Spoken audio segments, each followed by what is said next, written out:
আগের দিন আপনাদের বলেছিলাম পুরীর জগন্নাথ দেবের রথযাত্রার কিছু অজানা তথ্য। আজকে জানাবো পুরীর জগন্নাথ দেবের প্রতিষ্ঠার গল্প।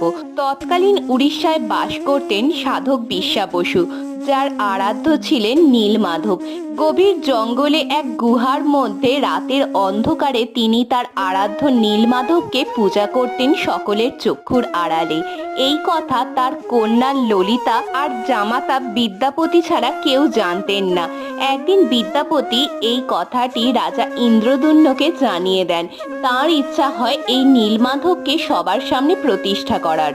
রাজা যখন সেই নীলমাধবের খোঁজে যান জঙ্গলে, তখন তিনি সেখানে কাউকেই দেখতে পান না। হতাশ রাজা বাড়ি ফিরে এসে আত্মঘাতী হওয়ার সিদ্ধান্ত নিলে তখন দৈববাণী হয়, সমুদ্র তীরে দারু ব্রহ্মরূপে পেয়ে যাবে আমাকে। গল্পের পরবর্তী পার্টের জন্য সাবস্ক্রাইব করে রাখুন আজই।